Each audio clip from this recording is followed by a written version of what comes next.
que você virou cientista? Bom, desde que eu era criança, eu sempre gostei mais dessa parte de arte, né? De desenhar, de buscar as coisas, de mexer com os animais, a natureza. E eu sempre expressava isso em desenhos.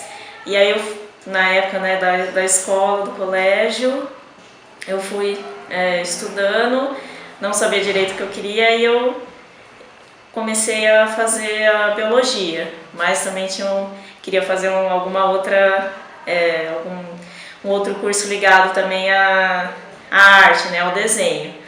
Então eu iniciei a biologia e na biologia eu comecei a pesquisar as coisas relacionadas às plantas, né, a remédios, plantas medicinais, mas sempre também voltado para a parte da arte, do desenho.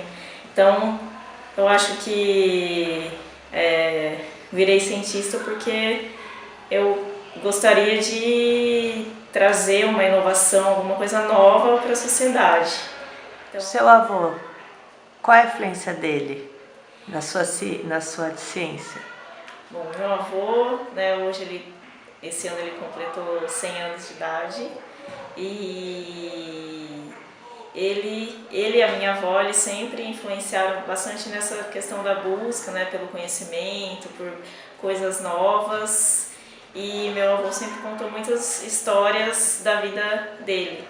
Meu avô foi combatente da Segunda Guerra Mundial, então a gente sempre escutou várias histórias sobre, né, esse período, esses 2 anos que ele passou na Itália durante a guerra. Então, coisas, né, que ele fazia para sobreviver, porque foi um período de inverno. Então, eu lembro que ele fala que ele e os outros soldados passavam café em meias que eles recolhiam dos corpos dos inimigos, né, porque não havia coador de café, não tinha como fazer isso. Ele também tinha um cachorro, eles adotaram, né, ele e o grupo deles adotaram um cachorro lá na época da guerra, porque meu avô sempre gostou muito de animais de estimação, e eles adotaram um cachorro, e esse cachorro ficou com eles também, acompanhava eles durante as caminhadas, durante as batalhas. E ele, né, sempre falava de como era essa experiência dele, né, na guerra, como que eles, né, combatiam, eles passavam por muitas necessidades de alimento, de frio, né, então eles precisavam retirar as roupas dos soldados mortos para ajudar, né, a combater o frio que eles sentiam, como que eles, né, andavam, chegavam até aos lugares de combate. Então ele sempre teve bastante influência, e minha avó também. Minha avó foi professora e diretora de escola. Para a época, né, a mulher, acho que sair de casa para estudar era considerada uma revolução. E minha avó sempre mostrou, né, que a gente tem que correr atrás do que a gente quer, dos nossos sonhos.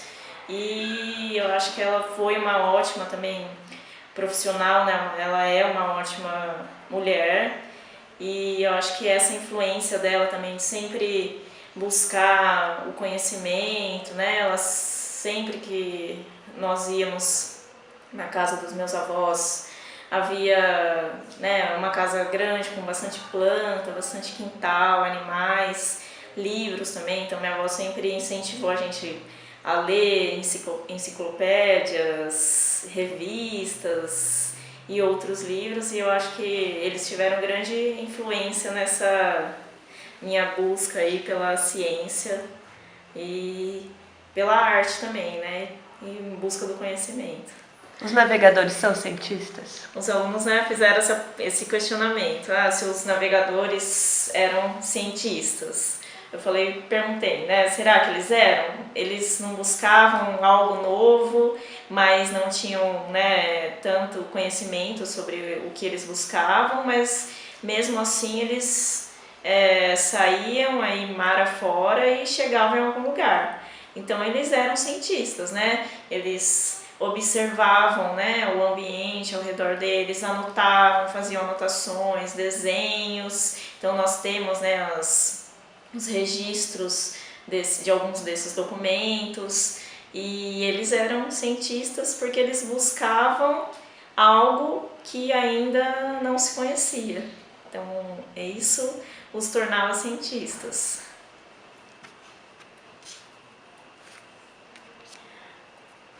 Pode falar se quiser. Então, aqui estão algumas fotos do meu avô durante a guerra. Então essa foto é a foto dele, né, com a vestimenta já de guerra, antes de embarcar. Então ele, na época, ele estava com aproximadamente 30, 31 anos. Aí tem algumas outras fotos. Aqui ele é um grupo, né? Então meu avô está aqui, o cachorro, né, que eu havia dito. E essa foto foi tirada em Monte Castello, na Itália. Aí temos algumas outras fotos, né? Essa foto é a vista do navio, que é foto tirada no dia 19, quando o navio já se distanciava da ilha. Então tem... Ops. Tem minha sombra. Tem uma outra foto dele com outro combatente, todas em Monte Castello.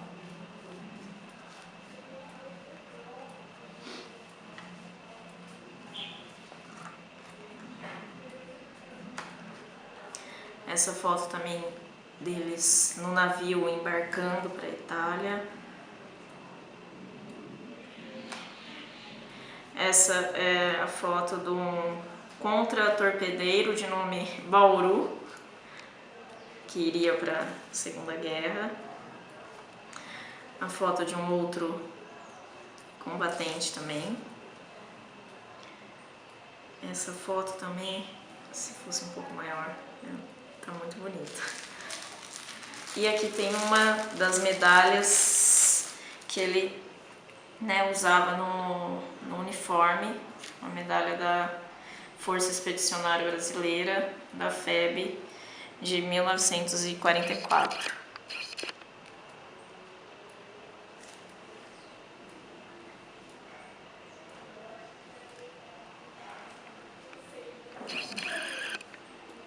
O que você sente mexendo nas coisas?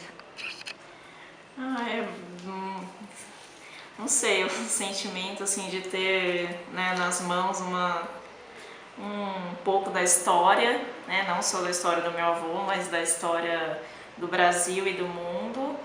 E são coisas, né, que são coisas valiosas e que não tem preço. A gente, desde sempre, desde quando, né, nós éramos crianças, a gente vê essas fotos, né, os outros objetos também que meu avô trouxe, e até um pouco da história, viajar, né, para aquela época com essas fotografias.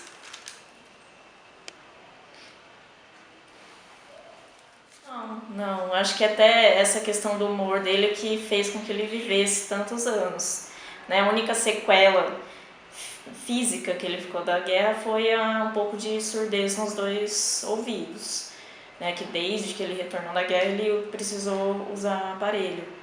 Mas foi a única sequela, a única coisa assim que a gente observa, mas meu avô sempre teve bom humor, assim, nunca se estressou por nada, né?